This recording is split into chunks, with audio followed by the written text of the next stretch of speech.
ಬಿರಿಯಾನಿ ಇದೆ, ಕುಷ್ಕ ಇದೆ, ಕಬಾಬ್ ಇದೆ, boti, liver, chicken, mutton, fry, dry, masala, ಗೊಜ್ಜು ಏನು ಬೇಕಾದ್ರೆ ಇದೆ ಸರ್ ನಮ್ಮಲ್ಲಿ. ಈ ಮಾಡೋದು ಅನುಕೂಲ ಇದೆ, ಮಾಡಿ ಲಾಸ್ ಆಗೋದೇನಿಲ್ಲ. ಮಾಡಿ ಏನಿದೆ ನಮ್ಮಲ್ಲಿ ಏನು ನಾವು ಟೇಸ್ಟು ಏನು ವೆರೈಟಿ ಆ ಥರ ಕೊಡ್ತೀವಿ, ಅದ್ರ ಮೇಲೆ ಇದೆ. ಮಾಡ್ಬೋದು, ಯಾರು ಬಂದರೂ ಮಾಡಿ ನಾನು ಕ್ರಾಸ್ ಮಾಡ್ಕೊಡ್ತೀನಿ, ಹೇಳ್ಕೊಡ್ತೀನಿ. ನಾನು ಬನ್ನಿ ಮಾಡಿ ಒಳ್ಳೆಯದು. ಪ್ಲಸ್ ಪಾಯಿಂಟ್ ಏನು ಅಂದರೆ ಹೋಟ್ಲು ಕ್ಲೀನು, ಶಿಸ್ತು, ಇದು ಐಟಮ್ ಏನಕ್ಕೆ ಚೆನ್ನಾಗಿ ಕೊಡಬೇಕು. ನಮ್ಮ ಹಿಂದ್ಗಡೆಗೆ ನಮ್ಮ ಹೆಂಗಸ್ರೆ ನನಗೆ ಸಾಕ್ಕೊಟ್ರು. ಆಗ ನಮ್ಮ ಮಿಸ್ಸಸ್ಸು ಅವರು ಮಾಂಗಲ್ಯ ಸಾರಿ ಬಿಚ್ಕೊಟ್ರು ನನಗೆ. ಅದನ್ನೇ ಬಿಚ್ಕೊಟ್ರು, ಅದೇ ನಾನು ಜೀವನ ರೂಪಿಸ್ಕೊಂಡಿದ್ದು. ನಾನು ಬೈಕಲ್ಲಿ ಹೋಗ್ತಿದ್ದೆ, ನಾನು ಹಿಂದ್ಗಡೆ BMW ಕಾರಲ್ಲಿ ಬಂದರು. ಅವರು ಫುಟ್ಪಾತಲ್ಲಿದ್ದರು, ನಾನು ಫುಟ್ಪಾತಲ್ಲಿದ್ದೆ. ಡೈಲಿ ಅಂದರೆ ಕಬಾಬ್ ಒಂದು 50ರಿಂದ 60 ಕಬಾಬ್ ಹೋಗುತ್ತೆ. ಮತ್ತು ಮಾಮೂಲು ರೈಸ್ ಒಂದು 25-30 ರೈಸ್ ಹೋಗುತ್ತೆ. ತಿಂಗಳಿಗೊಂದು 15 ಲಕ್ಷದವರೆಗೆ ಇದೆ ನನಗೆ. ಹಾಯ್ ಹಲೋ ನಮಸ್ಕಾರ, ನೀವು ನೋಡ್ತಾ ಇದ್ದೀರಾ ಬಾಸ್ ವಾಲಾ. ಇವತ್ತು ನಮ್ಮ ಜೊತೆಗೆ ಬಂದಿರೋದು ಗೌಡ್ರು ಹೋಟೆಲ್ನ ಓನರು ಉಮೇಶ್ ಅಣ್ಣವ್ರು ನಮ್ಮ ಜೊತೆಗಿದ್ದಾರೆ. ಅವ್ರ ಬಿಸ್ನೆಸ್ ಯಾವ ರೀತಿ ಚೆನ್ನಾಗಿ ಮಾಡ್ತಾರೆ, ಅವ್ರ ಟೇಸ್ಟ್ ಯಾವ ರೀತಿ ಮೇಂಟೈನ್ ಮಾಡ್ತಿದ್ದಾರೆ, ಎಲ್ಲವನ್ನು ಅವ್ರ ಹತ್ರನೇ ಮಾತಾಡೋಣ. ಅಷ್ಟೇ ಅಲ್ಲ, ಇವ್ರ ಟೇಸ್ಟ್ ಮಾತ್ರ ಸಕ್ಕತ್ತಾಗಿರುತ್ತೆ ಊಟದಲ್ಲಿ. ನಮಸ್ತೆ ಸರ್, ಹೆಂಗಿದ್ದೀರಿ? ಚೆನ್ನಾಗಿದ್ದೀವಿ ಸರ್. ಸೂಪರ್ ಆಗಿದ್ದೀರಾ? ನಿಮ್ಮ ಹೋಟ್ಲು ಅಷ್ಟೇ ಸೂಪರ್ ಆಗಿದೆ, ಚೆನ್ನಾಗಿ ಅಷ್ಟೇ ಚೆನ್ನಾಗಿ ಮೇಂಟೈನ್ ಮಾಡಿದ್ದೀರಾ. Okay sir. ಮೊದಲನೇದಾಗಿ ಈ ಒಂದು ಫೀಲ್ಡ್ಗೆ ಬರೋಕ್ಕೆ ಕಾರಣ ಏನು ಉಮೇಶ್ ಅವರೇ? ನೀವು ನಾನ್ ವೆಜ್ ಫೀಲ್ಡ್ಗೆ ಬರಬೇಕು ಅಂತ? ನಾನ್ ವೆಜ್ ಅಂದರೆ ವೆಜ್ ಹೋಟೆಲ್ ನಮ್ಮದೊಂದು 15 ವರ್ಷ ಸರ್ವೀಸು. 15 ವರ್ಷ ವೆಜ್ಜಲ್ಲಿ ಮಾಡಿದ್ವಿ. ನಂತರ ಒಂದು ಬೇರೆ ಕಡೆ ನಾನ್ ವೆಜ್ ಹೋಟ್ಲಿಗೆ ಕೆಲಸಕ್ಕೆ ಹೋದಾಗ ನಾವೊಂದು ಮಾಡಬೇಕು ಅನ್ನೋದು ಹುಮ್ಮಸ್ಸು ಆಯಿತು. ಇಲ್ಲಿ ಬಂದು ನಾವು ಇಲ್ಲಿ ಮಾಡಿದೋ. ಇಲ್ಲಿ ಮಾಡಿ ಒಂದು 3 ವರ್ಷ ಆಗಿದೆ. 3 ವರ್ಷದಿಂದ ಇಲ್ಲಿ ಮುಂದೆ ಮೊದಲು ಚಿಕ್ಕದಿತ್ತು, ಈ ನಡುವೆ ಇದನ್ನು ಮಾಡ್ಕೊಂಡಿದ್ದೀವಿ ಸರ್. ಹಂಗಾಗಿ ನಾನ್ ವೆಜ್ ಬಿಸ್ನೆಸ್ಸಲ್ಲಿ ಯಾರಾದರೂ ನಿಮ್ಮನ್ನು ನೋಡಿ ಮಾಡಬೇಕು ಅಂತವ್ರು ಇದ್ದರೆ ಅವ್ರು ನೀವು ಏನು ಹೇಳೋಕ್ಕೆ ಇಷ್ಟಪಡ್ತಾರೆ? ಈ ಬಿಸ್ನೆಸ್ ಬರೋದ ಬೇಕಾ ಬೇಡವಾ? ಮಾಡ್ಬೋದು ಸರ್, ಅವ್ರ ಇಚ್ಛೆ. ಬಿಸ್ನೆಸ್ಸು ಅವ್ರವ್ರ ಇಚ್ಛೆ, ಮಾಡ್ಬೋದು. ಇದು ಮಾಡೋದು ಅನುಕೂಲ ಇದೆ, ಈ ಮಾಡೋದು ಅನುಕೂಲ ಇದೆ. ಮಾಡಿ ಲಾಸ್ ಆಗೋದೇನಿಲ್ಲ. ಮಾಡಿ ಏನಿದೆ ನಮ್ಮಲ್ಲಿ ಏನು ನಾವು ಟೇಸ್ಟು ಏನು ವೆರೈಟಿ ಆ ಥರ ಕೊಡ್ತೀವಿ, ಅದ್ರ ಮೇಲೆ ಇದೆ. ಮಾಡ್ಬೋದು, ಯಾರು ಬಂದರೂ ಮಾಡಿ ನಾನು ಕ್ರಾಸ್ ಮಾಡ್ಕೊಡ್ತೀನಿ, ಹೇಳ್ಕೊಡ್ತೀನಿ. ನಾನು ಬನ್ನಿ ಮಾಡಿ ಒಳ್ಳೆಯದು. 3-4 ಜನ ನಾನೇ ಹೇಳ್ಕೊಡ್ತೀನಿ ಮಾಡಿ ಅಂತ. ಮಾಡಿದ್ದಾರೆ, ಅವ್ರಿಗೊಂದು ಜೀವನ ದಾರಿ ಆಗಿದೆ. ನಾನು ಒಬ್ಬನೇ ಬದುಕಬೇಕು ಅನ್ನೋ ನನ್ನಲ್ಲಿ ಏನಿಲ್ಲ.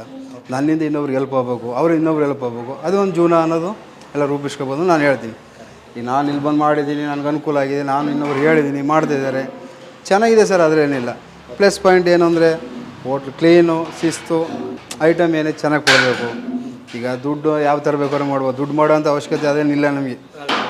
ಏನಂದರೆ ಐಟಮ್ ಒಂದು ಒಳ್ಳೆ ರೀತಿ ಕೊಡಬೇಕು. ಅದು ನಮ್ಮ ನೋಡಿ, ನೀವು ನೋಡಿ ಐದು ಹೋಟ್ಲು ಮಾಡಿಕೊಂಡಿದ್ದೀವಿ ಏನು ಎಂತೆಲ್ಲ ನೋಡಿ ಇದು ಮಾಡಿ ಹಂಗೇನಿದೆ. ಹಂಗಾಗಿ ಕೆಲವರು ಹೇಳ್ತಾರೆ ಈ ರೋಡ್ ಸೈಡಲ್ಲಿ ಬಿಸ್ನೆಸ್ ಮಾಡಬೇಕು ಅಂದ ತಕ್ಷಣ ರೋಡ್ ಸೈಡಾ ಮರ್ಯಾದೆ ಪ್ರಶ್ನೆ, ಯಾರನ್ನ ನೋಡ್ಬಿಟ್ರೆ ಹೆಂಗೆ ಅನ್ನೋದು, ಆ ಥರ ಯೋಚನೆ ಮಾಡೋರಿಗೆ ಏನು ಹೇಳ್ತೀರಾ? ಆ ಥರ ಯೋಚನೆ ಮಾಡಿ ರೋಡಲ್ಲಿ ಸರ್ ಅವ್ರವ್ರ ಜೀವನ ಅದು ಏನು ಬೇಕಾದ್ರೂ ಅವ್ರು ಮಾಡ್ಕೋಬೋದು. ರೋಡ್ ಫುಟ್ಪಾತ್ ಮಾಡಿ ಈಗ ಒಂದು ಐಟಮ್ ಚೆನ್ನಾಗಿ ಕೊಡೋ ಫುಟ್ಪಾತ್ ಆದರೆ ಏನಾದ್ರೇನು. ಈಗ ನಾವೆಲ್ಲರೂ ಹೊರಗಡೆ ಬರ್ತೀವಿ, ಬರ್ತೀವಿ. ನಿಮ್ಮ ಅಬ್ಜೆಕ್ಷನ್ ಏನಂದ್ರೆ ನಾವು ಚಿಕ್ಕಬಳ್ಳಾಪುರ ಹೋಗ್ತಿದ್ದೋ, ನಾನು ಬೈಕಲ್ಲಿ ಹೋಗ್ತಿದ್ದೆ. ನಾನು ಹಿಂದ್ಗಡೆ BMW ಕಾರಲ್ಲಿ ಬಂದರು. ಅವರು ಫುಟ್ಪಾತಲ್ಲಿದ್ದರು, ನಾನು ಫುಟ್ಪಾತಲ್ಲಿದ್ದೆ. ಅವ್ರು ₹1 ಕಾರಲ್ಲಿ ಹೋಯ್ತು, ನಾನು 50,000 ಬೈಕಲ್ಲಿ ಹೋಗ್ತಿದ್ದೆ.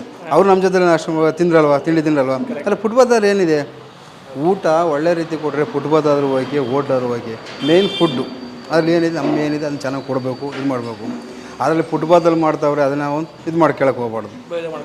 ಏನಕ್ಕೆ ಬೇಜಾರು ಮಾಡ್ಕೋಬೇಕು ಸರ್? ಅದರಲ್ಲಿ ಬಿಸ್ನೆಸ್ ಅಲ್ವಾ, ಏನು ಕದ್ಕೊಬಂದು ಏನು ಮಾಡ್ತಿಲ್ವಲ್ಲ, ಏನು ಕಳ್ತನ ಮಾಡ್ತಿಲ್ವಲ್ಲ. ಬಿಸ್ನೆಸ್ ಅವ್ನು ಇಷ್ಟ, ಅವ್ನು ಏನು ಈಗ ಅವ್ನಿಗೆ ಏನು ರೂಪನ ಅವ್ನು ಮಾಡ್ಕೊಂಡು ಮಾಡ್ತಾವನಿ. ನಮ್ಗೆ ಇದೀನಿದೆ, ನಾವು ಇದು ಮಾಡ್ತಾಯಿದ್ದೀವಿ. ಈಗ ನಾವೇ ಒಂದೇ ಸಲ ಐಪಾಯಿಗೆ ನಾನು ದೊಡ್ಡದೇ ಮಾಡ್ತೀನಿ ಅಂದು ಅದಿಲ್ಲ. ಚಿಕ್ಕದ್ರಿಂದಲೇ ದೊಡ್ಡದಾಗೋದು. ಇವತ್ತು ಅವ್ನು ಫುಟ್ಪಾತಲ್ಲ, ಅವ್ನು ನಾಳೆಗೆ ಇಲ್ಲಿ ಬರ್ತಾನೆ. ನೀವು ಯಾಕೆ ಈ ಹೋಟ್ಲ್ ಬಿಸ್ನೆಸ್ ಮಾಡಿದ್ರಿ? ನಿಮಗೇನು ಆಗೇನೋ ಅವಮಾನ ಆಗಿತ್ತಂತೆ, ಅದಕ್ಕೆ ಮಾಡಿದ್ದು ಅಂತ ಕೇಳ್ಪಟ್ವಿ. ಈ ಬಿಸ್ನೆಸ್ ಮಾಡೋಕ್ಕೆ ಕಾರಣ ಏನು? ಭಾರಿ ಹೀಯಾಳಿಸರು. ಭಾರಿ ಹೀಯಾಳಿಸಿದಾಗ ನಾವು ಬಂದು ನಮ್ಮ ಮನೆಗೆ ಕೂತಾಗ ನಮ್ಮ ಮಿಸ್ಸಸ್ ಒಂದು ಏನಂದರು, ಏನಾದ್ರು ಮಾಡಬೇಕಲ್ಲ, ನಾನು ಕೆಲಸ ಅಲ್ಲಿ ಬಿಟ್ಬಿಟ್ಟಿದ್ದೀನಿ, ಏನಾದ್ರು ಮಾಡಬೇಕಂದ್ರೆ ನಮ್ಮ ಮಿಸ್ಸಸ್ಸು ಇರೋ ವಿಷಯ ಹೇಳಿದ್ರು. ಮಾಡನ್ಕಂಡ್ರಿ ಎಲ್ಲರೂ ನೋಡೋಣ ಬಂದು ಎಲ್ಲ ನೋಡ್ದು. ಆಗ ನಮ್ಮ ಮಿಸ್ಸಸ್ಸು ಇದನ್ನು ಹೇಳಬಿಡ್ತೀನಿ, ಅವರು ಮಾಂಗಲ್ಯ ಸಾರಿ ಬಿಚ್ಕೊಟ್ರು ನನಗೆ. ಅದನ್ನೇ ಬಿಚ್ಕೊಟ್ರು, ಅದೇ ನಾನು ಜೀವನ ರೂಪಿಸ್ಕೊಂಡಿದ್ದು. ನಾವು ಅವ್ರು ಬಿಚ್ಬಿಟ್ಟು ನಾನು ತಗೊಂಡು 1.5 ಲಕ್ಷ ಇಟ್ಟೆ ಸರ್. ಫಸ್ಟ್ ದುಡ್ಡೇ ನಂದು. ನನಗೆ ಯಾರು ಹೆಲ್ಪ್ ಮಾಡಿಲ್ಲ, ಯಾರು ಮಾವನು ಬರಲಿಲ್ಲ, ಅತ್ತೆನೂ ಬರಲಿಲ್ಲ, ಯಾರೂ ಇಲ್ಲ. ಹೆಣ್ಣು ಕೊಟ್ಟು ಮಾವನ ಹೆಲ್ಪ್ ಆದರು, ಒಂಚೂರು ಹೆಲ್ಪ್ ಆಗಿದ್ದಾರೆ. ಬಾಮ ಇದ್ದಾನ ಒಬ್ಬ ಹುಡುಗ, ಅವನು ಹೆಲ್ಪ್ ಆಗಿದ್ದಾನೆ ಸರ್. ನಮ್ಮ ಹಿಂದ್ಗಡೆಗೆ ನಮ್ಮ ಹೆಂಗಸ್ರೆ ನನಗೆ ಸಾಥ್ ಕೊಟ್ಟಿದ್ದು. ನನ್ನ ಬೆನಿಫಿಟ್ಟೇ ಅದು ಸರ್. ನಾನು ಇಲ್ಲಿವರೆಗೆ ಬರೋಕ್ಕೆ ನಮ್ಮ ಹೆಂಗಸ್ರೇ ಕಾರಣ. ಅದರಿಂದ ಯಾರು ನಾನು ಕೆಲಸ ಮಾಡಿದ್ರೆ ಯಾರು ನನ್ನನ್ನೇನು ಎತ್ತನಿಲ್ಲ. ಕಡೆ ಕಾಲನ ಎಡ್ತೀನಿ, ಕೈ ಹಿಡ್ದಿದ್ದು ನಮ್ಮ ಮಾವ ನಮ್ಮ ಅಮ್ಮ ಇದ್ದಾರೆ, ನಮ್ಮ ಅಪ್ಪ ಅಮ್ಮ. ಈಗ ಬಿಸ್ನೆಸ್ ನೋಡ್ತಿರ್ತಾರೆ, ಉಮೇಶ್ ಅಣ್ಣ ಇಷ್ಟು ಚೆನ್ನಾಗಿ ಬಿಸ್ನೆಸ್ ಮಾಡ್ತಾರೆ, ಇಷ್ಟು ಟೇಸ್ಟ್ ಕೊಡ್ತಾರೆ, ಏರಿಯಾದೆಲ್ಲ ನೋಡಿರ್ತಾರೆ. ಕೆಲವೊಂದ್ಸಲ ಅನಿಸುತ್ತೆ ನಾನು ಈ ಥರ ಬಿಸ್ನೆಸ್ ಮಾಡಬೇಕು, ಏನೇನೆಲ್ಲ ಬೇಕಾಗ್ಬೋದು, ಇದಕ್ಕೆ ಡಾಕ್ಯುಮೆಂಟ್ಸ್ ಏನೇನು ಬೇಕಾಗುತ್ತೆ ಈ ಥರ ಒಂದು ಹೋಟ್ಲ್ ಮಾಡಬೇಕು ಅಂತಂದರೆ. ಇನ್ವೆಸ್ಟ್ಮೆಂಟ್ 3 ಲಕ್ಷ ಸಹ ಮಾಡಿದ್ದೀನಿ. ಇತ್ತಿಲ್ಲ ನನ್ನ ದುಡ್ಡು ಇತ್ತಿಲ್ಲ, ನನಗೆ ಅಷ್ಟು ಮಾಡೋಕ್ಕೆ ಜಾರಿ ತಾಕತ್ತೆ ಮಾಡೋಕ್ಕೆ ಮತ್ತೆ ತಾಕತ್ತಿತ್ತಿಲ್ಲ, ಕಮ್ಮಿ. ನಂದೇನು ಒಳಗೆ ಇದೆ ಅಷ್ಟು ಮಾಡ್ಕೊಂಡು ನಂದು ಏನಿದೆ ಅಂದ್ರೆ ರೀಚ್ ಮಾಡ್ಕೊಂಡು ಅಲ್ಲಿಂದ ಇಲ್ಲಿಗೆ ತರಕ್ಕೆ ಕಾರಣ ಅಂದರೆ ವರ್ಷಗಟ್ಟಲೆ 3 ವರ್ಷ ಟೈಮ್ ನೋಡಿದಿಲ್ಲ. 3 ವರ್ಷ ಆಯಿತು ನಾನು. ಫಸ್ಟು ನಂದೇನಂತ ಇದಾಗಿದ್ದಿಲ್ಲ, ಆಲ್ಮೋಸ್ಟ್ ಅಲ್ಲಿಂದ ಒದ್ದಾಡ್ಕೊಂಡು ಇಲ್ಲಿಗೆ ಬಂದು ನಿಂತ್ಕೊಂಡು ಸರ್. ಈಗ ಫಸ್ಟ್ ಮಾಡಿದೆ ನಾನು 3-3.5 ಲಕ್ಷ ಸರ್, ಅಷ್ಟೇ ನನ್ನ ಹತ್ರ ಇದ್ದಿದ್ದು. ಅದು ಫುಲ್ ಒನ್ ಟೈಮ್ ಇನ್ವೆಸ್ಟ್ಮೆಂಟ್ ಆಗಿದ್ದು? ಅದು ಒಂದು ಟೈಮೇ 3.5 ಲಕ್ಷ ಫಸ್ಟ್ ಮಾಡಿದ್ದು. ಒಂದು ತಿಂಗಳು ನಿಮ್ಮದು ಓವರಾಲ್ ಮಂತ್ಲಿ ಎಷ್ಟು ಪ್ರಾಫಿಟ್ ಮಾಡ್ತೀವಿ ಅಂದರೆ ಎಷ್ಟು ಸರ್? ನಾನು ಓವರಾಲ್ ಬಿಸ್ನೆಸ್ ಎಷ್ಟು, ಪ್ರಾಫಿಟ್ ಎಷ್ಟು ಇದರಲ್ಲಿ? ಸರ್ ನಂದು ಈಗ ಒಂದು ತಿಂಗಳಿಗೆ 15 ಲಕ್ಷದವರೆಗೆ ಇದೆ ನಂದು. ಸೂಪರ್. 15 ಲಕ್ಷದವರೆಗೆ ಇದೆ 15. ಅಣ್ಣ ಇದರಲ್ಲಿ ಪ್ರಾಫಿಟ್ ಎಷ್ಟು ನೋಡ್ಬೋದಣ್ಣ ಒಂದು ತಿಂಗಳಿಗೆ? ಈಗ ಅದ್ರ ನಿಮ್ಮ ಸ್ಯಾಲ್ರಿಗಳು, ರೆಂಟು ಇವೆಲ್ಲ ಕಳೆದು ಎಷ್ಟು? ರೆಂಟು ಎಲ್ಲ ಕಳೆದು ನನಗೊಂದು 2.5-3 ಉಳಿತದೆ. 3 ಲಕ್ಷ. ಹಾಂ, ತಿಂಗಳು ಒಂದು. ಈಗ ನಾವೇನು ನಮ್ಮ ಮಿಸ್ಸಸ್ಸು ನಾನು ಇಲ್ಲಿ ಹೊರಗಡೆ ಕೆಲಸ ಮಾಡ್ತೀವಿ, ನಮಗೆ ಅದನ್ನ ನಮ್ಮ ಜೀವನಕ್ಕೆ ದಾರಿ ಆಯಿತು. Correct correct. ಹೌದು. ಈಗ ನನಗೆ ಅಷ್ಟೇ ಉಳಿತಾನೆ, ಇಷ್ಟೇ ಮಾಡ್ತೀನಿ ಅನ್ನೋ ಈಗ ಕೇಳೋಕ್ಕಾಗಲ್ಲ. ಈಗ ನಾವು ಇನ್ನೊಬ್ರ ಹತ್ರ ಕೆಲಸ ಮಾಡ್ತಿದ್ದೋ, ಈಗ ಅವ್ರು ಅಲ್ಲಿ ನಾವೇನು ದುಡ್ಕೊಬತ್ತಿದ್ದೋ ಅದ್ರ ನಾವು ಡಬಲ್ ಅಂತ ಇದ್ವಿ, ಡಬಲ್ ನಾವು ದುಡ್ಕೊತಿದ್ವಿ. ಹೌದಾ? ನಮ್ಮಿಂದ 3-4 ಜನ ಹೊರ ತುಂಬ ಊಟ ಮಾಡ್ತಾರೆ, ಕೆಲಸ ಮಾಡ್ತಾರೆ. ನಮ್ಮಿಂದ ಇನ್ನೊಬ್ರು ದಾರಿ ಐತೆ ಇದೆ. ಕರೆಕ್ಟ್. ಈಗ ನಾವು ಇನ್ನೊಬ್ರು ಇದು ಮಾಡಿದ್ದು, ನಮ್ಮಿಂದ ಅವ್ರಿಗೊಂದು ದಾರಿ ಐತೆ ಇದೆಯಲ್ಲ ಅನ್ನೋದು ನಮ್ಮ ಉದಾಹರಣೆ. ಸರಿ. ಹಂಗಾಗಿ ಈಗ ಒಂದು ಬಿಸ್ನೆಸ್ ಮಾಡಬೇಕು, ನಾನ್ ವೆಜ್ ಹೋಟ್ಲ್ ಬಿಸ್ನೆಸ್ ಮಾಡಬೇಕು ಅಂದಾಗ ಏನೇನೆಲ್ಲ ಪ್ರಮುಖವಾಗಿ ನೋಡ್ಕೋಬೇಕಾಗುತ್ತೆ? ಒಬ್ಬರು ಕಸ್ಟಮರ್ ವಿಚಾರವಾಗಿರ್ಬೋದು ಅಥವಾ ಈ ಕ್ಲೀನ್ನೆಸ್ ವಿಚಾರವಾಗಿರ್ಬೋದು. ಸರ್, ಕ್ಲೀನೆಸ್ ಅಂದರೆ ಮಾಮೂಲಿ ಕ್ಲೀನೆಸ್ ನೋಡಿ, ನಮಗೆ ಕಿಚನು ಮೇಯ್ನು ಕ್ಲೀನ್ ಆಗಿರ್ಬೇಕು. ಕಿಚನು ಮತ್ತು ಅಡುಗೆ ಊಟ ನಾವು ಏನು ಮಾಡ್ತೀವಿ ಏನು ಅದು ನಾವು ಮೇನ್ ಸೈಡಲ್ಲಿ ಇಟ್ಕೋಬೇಕು ನಾವು. ಕರೆಕ್ಟ್. ಇದು ಚೆನ್ನಾಗಿದೆಯೋ ಏನು ಎಂತು ಅದು ನಾವು ಅಬ್ಸರ್ವ್ ಮಾಡ್ತಿರ್ಬೇಕು. ಈಗ ನಾನು ಹೋಗಿ ಅಂತ ಕೂತ್ಕೊಬಿಟ್ಟು ಅವ್ರು ಬಿಟ್ಟು ಇದು ಮಾಡೋದಲ್ಲ.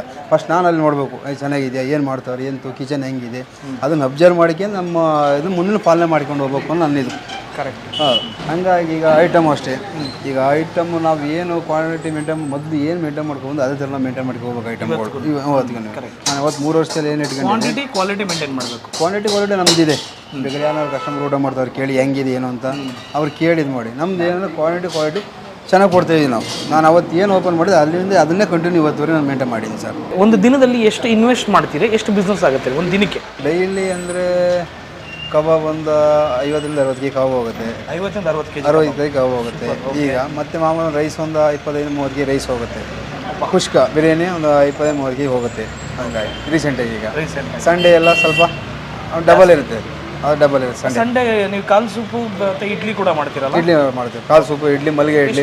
ಕಾಲು ಸೂಪ್ ಅಂತಂದರೆ ಒಂದು 100 ಪ್ಲೇಟ್ ಇಡ್ಲಿ ಹೋಗುತ್ತೆ. ದೋಸೆ ಮತ್ತು ಕಾಲು ಎಲ್ಲ ಒಂದು 100-150 ಕಾಲು ಹೋಗುತ್ತೆ ಇಡ್ಲಿ. ಸಂಡೇ ಮಾತ್ರ, ಒಂದು ಸಂಡೇ ಮಾತ್ರ.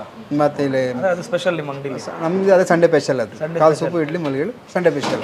ಓಕೆ. ಇನ್ನು ಡಾಕ್ಯುಮೆಂಟ್ ವಿಚಾರ ಬರೋದಾಯಿತು ಅಂದರೆ ಈ ಥರ ಒಂದು ಬಿಸ್ನೆಸ್ ಮಾಡೋರಿಗೆ ಡಾಕ್ಯುಮೆಂಟ್ಸ್ಗಳು ಏನೇನು ಬೇಕಾಗುತ್ತೆ? GST ಇಂಪಾರ್ಟೆಂಟ್ ಅಲ್ವಾ? GST ಮತ್ತು BBMP ಫುಡ್ ಲೈಸೆನ್ಸ್ ಇಂಪಾರ್ಟೆಂಟ್ ಬೇಕೇ ಬೇಕು, ಯಾರೇ ಮಾಡಿದ್ರು ಅದನ್ನು. ಈಗ ಒಂದು ಇಂಥ ತಪ್ಪು ಮಾಡಬೇಡಿ ನಾನ್ ವೆಜ್ ಹೋಟ್ಲು ಮಾಡೋರು ಅಂದರೆ ಏನು ಮಾಡಬಾರ್ದು ಸರ್? ನಾನ್ ವೆಜ್ ಹೋಟ್ಲಿಂದ ತಪ್ಪು ಮಾಡಬೇಡಿ ಅಂದರೆ ಮೇಯ್ನ್ ಈಗ ನಡೀತಿರೋದೇ ಕಲರ್ಲೆಸ್ಸು. Plus point ಕಲರ್ಲೆಸ್ಸು. ಮತ್ತು ನಾನ್ ವೆಜ್ ಸರ್ ಏನಿಲ್ಲ, ಅದನ್ನು ಕೊಡೋದನ್ನ ಕ್ಲೀನಾಗಿ ಕೊಟ್ಕೊಂಡು ಕ್ಲೀನಾಗಿ ಈಗ ಯಾವುದೋ ಒಂಥರಲ್ಲಿ ಕ್ಲೀನಾಗಿ ವಾಶ್ ಮಾಡಿ ಏನು ಪ್ರತಿಯೊಂದು ಮಾಡೋದಿಲ್ಲ, ಅದು ನಾವು ಮಾಡೋದಿಲ್ಲ ಇದೆ. ನಾನ್ ವೆಜ್ ಒಳಗೆ ನಾವು ಈಗ ಒಳಗಡೆ ಕಿಚನ್ ಅದು ಏನು ಬೇಕಾದ್ರೂ ಮಾಡಿಕೊಡ್ಬೋದು ಕಸ್ಟಮರ್ನ, ಏನು ಬೇಕಾದ್ರೂ. ನಾವು ನೋಡಿ ಅದಕ್ಕೋಸ್ಕರ ಓಪನ್ ಕಿಚನ್ ಇಟ್ಬಿಡ್ತೀವಿ. ಇಲ್ಲೇ ಬಹುಮಾನ ನಮ್ಮದು, ಅಲ್ಲೇ ನಂದು ಅಲ್ಲೇ ಊಟ ಮಾಡ್ಬೋದು. ಹಂಗಾಗಿ ನಾವು ಒಳಗಡೆ ಮಾಡೋಲ್ಲ ಏನಿಲ್ಲ. ಅದಕ್ಕೆ ಈಗ ಕೆಲವು ಕಡೆ ಎಲ್ಲ ಒಳಗಡೆ ಮಾಡಿಕೊಡ್ತಾರೆ, ನಾವು ಹಂಗೆ ನೋಡಿ ಇಲ್ಲಿ ಎದುರುಗಡೆ ಮಾಡ್ತೀವಿ, ಎದುರುಗಡೆ ಕೊಡ್ತೀವಿ ನಾವು. ಸೂಪರ್. ನಮ್ಮದು ಅದೇ ಸರ್ ಪಾಲಿಸಿ, ಇನ್ನೇನಿಲ್ಲ ನಮ್ಮದು. ಅಂದರೆ ನಿಮ್ಮ ಕ್ವಾಲಿಟಿ ಕ್ವಾಂಟಿಟಿನ ಎದುರುಗಡೆ ತೋರಿಸ್ಬಿಡ್ತೀವಿ. ಈಗ ಒಳಗಡೆಯಿಂದ ನಾವು ಅದನ್ನು ಮಾಡ್ಕೊಬಂದು ಇಲ್ಲ ಜನ ಕೂಡ ಸೀನಿಲ್ಲ, ಅಲ್ಲೇ ಬೇಯಿಸ್ತೀವಿ, ಅಲ್ಲೇ ಕೊಡ್ತೀವಿ, ಅಲ್ಲೇ ಮಾಡ್ತೀವಿ, ಅಲ್ಲೇ ಕೊಡ್ತೀವಿ. ಅದೇ ನಮ್ಮದು ಅದೇ ಪಾಲಿಸಿ. ಕೆಲವ್ರು ಏನು ಮಾಡ್ತಾರೆ, ಮೈಂಡ್ ಸೆಟಲ್ಲಿ ಬಂದುಬಿಡ್ತಾರೆ ಬಿಸ್ನೆಸ್ ಮಾಡ್ತೀವಿ ಅಂತ. 1 ತಿಂಗಳು ನಿಲ್ಲಕ್ಕಾಗಲ್ಲ, 2 ತಿಂಗಳು ನಿಲ್ಲಕ್ಕಲ್ಲ. ಯಾಕೆಂದರೆ ಅವ್ರಿಗೆ ಈ ಸ್ಟ್ರಗಲ್ಲೇ ಗೊತ್ತಿರಲ್ಲ, ಏನೇನೆಲ್ಲ ಕಷ್ಟ ಬೀಳಬೇಕು ಅನ್ನೋದು ಗೊತ್ತಿರಲ್ಲ. 2 ಲಕ್ಷ ಬಿಸ್ನೆಸ್ ಮಾಡ್ತಾರೆ, 3 ಲಕ್ಷ ಬಿಸ್ನೆಸ್ ಮಾಡ್ತಾರೆ, ಬಂದ್ಬಿಡ್ತಾರೆ. ಗೊತ್ತಿರಲ್ಲ, ಓಕೆ ಕಷ್ಟ ಅನ್ನೋದೇ ನೋಡಿರಲ್ಲ ಅವರು. ಅಂಥವ್ರು ಏನು ಹೇಳಕ್ಕೆ ಇಷ್ಟ? ನಾನು ಹೇಳೋದು 2 ಲಕ್ಷ 3 ಲಕ್ಷ ಬಿಸ್ನೆಸ್ ಮಾಡೋದು ಮೇಯ್ನ್ ಅಲ್ಲ. ಇದ್ರೊಳಗೆ ಅರ್ಧ ಕುಡಿದಿರ್ಬೇಕು ಮೇಯ್ನ್. ಕರೆಕ್ಟ್. ಈಗ ಡಿಪಾರ್ಟ್ಮೆಂಟಿಗೆ ಇದಕ್ಕೆ ನಾವು ಬರೋಕ್ಕೆ ನಾವು ಎಷ್ಟು ಶ್ರಮ ಪಟ್ಟು ಇಲ್ಲಿ ಎತ್ಕೆ ಬಂದು ನಾವು ಏನು ತಂದು ಹಾಕಿ ಕೂತ್ಕೊಳ್ಳೋದು ಮೇಯ್ನು. ಕರೆಕ್ಟ್. ಹೌದು. ಈಗ ಡೈರೆಕ್ಟ್ ಅಲ್ಲಿಂದ ಬಂದು ಇಲ್ಲಿ ಕೂತ್ಕೊಬಿಟ್ರೆ ಬಿಸ್ನೆಸ್ ಆಗಲ್ಲ ಅದು. ಕರೆಕ್ಟ್. ಅದರ ನನ್ನ ಪಾಯಿಂಟ್ ಇದು. ಈಗ ನಾನು ಇದನ್ನ ಇಷ್ಟು ರೆಡಿ ಮಾಡೋಕ್ಕೆ ನಾವು ಬೆಳಿಗ್ಗೆ ಹೆಚ್ಚು ಶ್ರಮ ಪಟ್ಟು ಬರಬೇಕು ಅನ್ನೋದು. ನಾನು ಬೆಳಗ್ಗೆ 7 ಗಂಟೆ ಒಳಗಡೆ ಹೋಟ್ಲ್ ಒಳಗಡೆ ರೀಚ್ ತಂದು. ಹೌದಾ? ಹಾಂ, ಬೆಳಿಗ್ಗೆ ಭಾನುವಾರ ಬಂದು 4-4:15 ಹೋಟೆಲ್ ಓಪನ್ ಮಾಡ್ತೀನಿ ಭಾನುವಾರ. ಡೈಲಿ ಮಾರ್ನಿಂಗ್ 7 ಗಂಟೆ ಹೋಟ್ಲ್ ಓಪನ್ ಮಾಡ್ತೀನಿ ನಾನು. ಅಣ್ಣ ಇನ್ನೊಂದು ಕೇಳಲೇಬೇಕು, ನಿಮ್ಮ ಮೆನು ಚೆನ್ನಾಗಿ ಹೇಳ್ತೀರ, ಒಂದ್ಸಲ ಪಟ್ಟಂತ ಜೋರಿಗೆ ಹೇಳ್ಬಿಡ್ತೀರ ಒಂದು ಮೆನ್ಯೂ. ಕೆಲವು ಕಡೆ ಫೇಮಸ್ ಮೆನು ಹೇಳಲ್ಲ ನಾನು. ಬಿರಿಯಾನಿ ಇದೆ, ಕುಷ್ಕೆ ಇದೆ, ಕಬಾಬ್ ಇದೆ, boti, liver, chicken, mutton, fry, dry, masala, ಗೊಜ್ಜು ಏನು ಬೇಕಾದ್ರೆ ಇದೆ ಸರ್ ನಮ್ಮಲ್ಲಿ. ಎಲ್ಲ ನೀವೇ ಮಾಡೋದಾ ಖುದ್ದಾಗಿ? ಏನು ನಾವೇ ಮಾಡ್ತೀವಿ ಸರ್ ಹಂಗೆ ಇಷ್ಟು items. Okay sir. Okay, thank you Umesh ಅವರು, ಎಷ್ಟೊತ್ತು ಟೈಮ್ ಕೊಟ್ಟಿದ್ದಕ್ಕೆ ಥ್ಯಾಂಕ್ ಯು.